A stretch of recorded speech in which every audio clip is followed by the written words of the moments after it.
Hello again, everyone. Welcome back. Well, today I'm reviewing the new Vega Fina Nicaragua. The Nicaraguan revolution continues.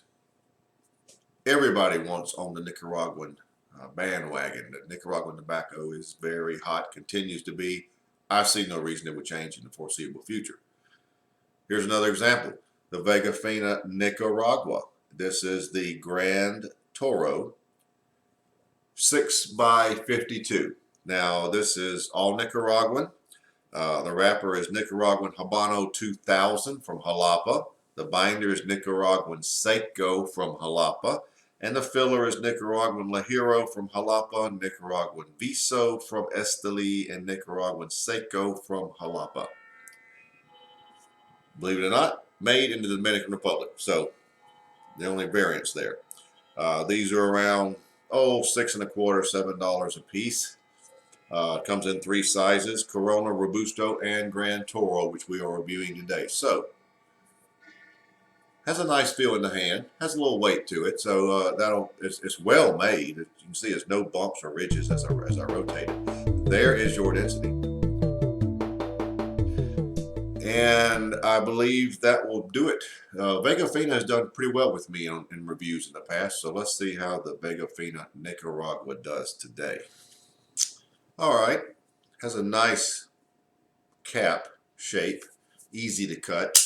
Take the minimum off.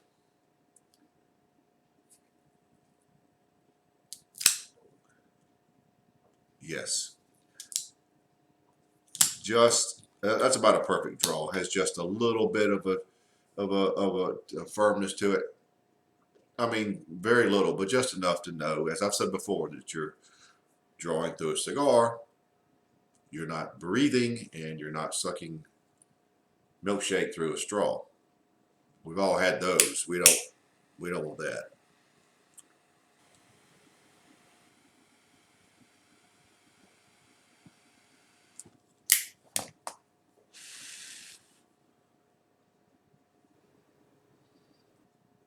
There are a lot of very nice sweet notes that the cigar starts with.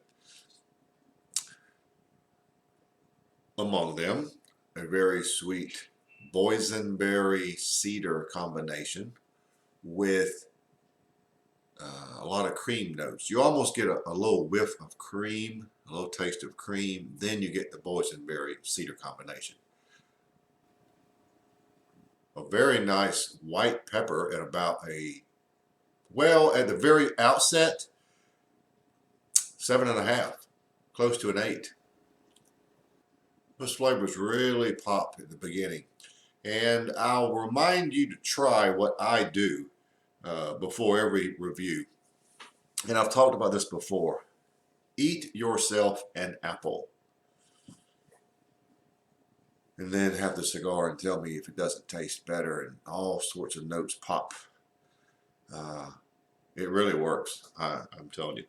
So that's how the cigar is starting. Nice cream notes, nice boysenberry, nice cedar, and it's very sweet. White pepper. Now it's early.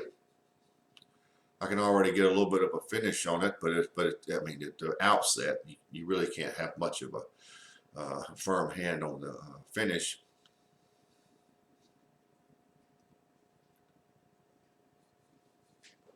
But it's sort of a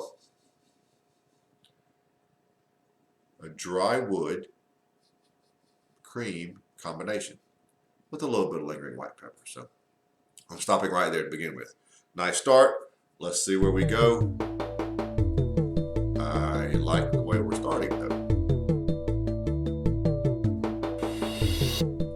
Well, I'm about 1.5 inches in. Burn is just a hair off, probably my fault, but it's not bad. But the boysenberry notes have given way to a much sweeter cedar with a little sprinkling of cinnamon. The cream notes are still there, and I think I'm also getting it at the lower levels of the flavors, a few bread notes. Cigar is medium bodied, no more than that.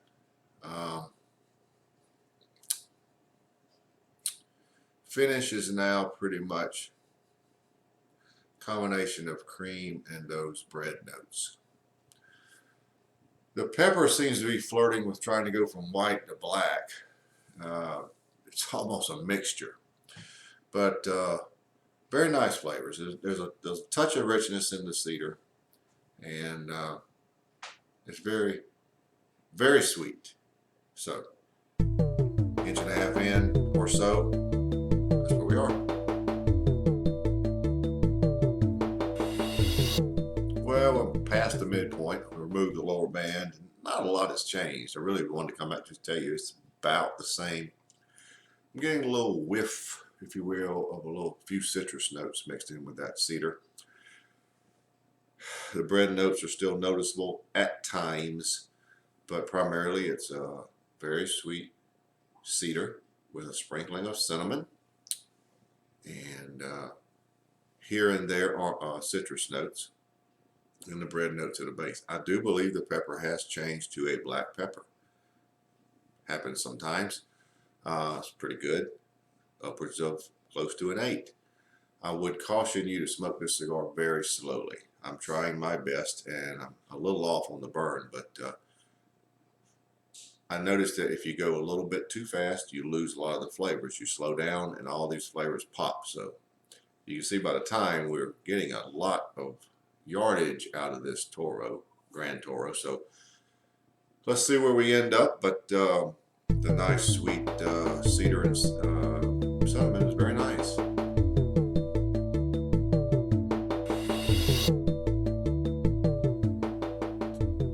Well, we're down to the end, so let's wrap it up. Cigar continued pretty much as it was in the last segment, with one exception. I got a few charred cedar notes. You still have the sweet cedar and cinnamon, and with a touch of richness, a lot of nice sweetness.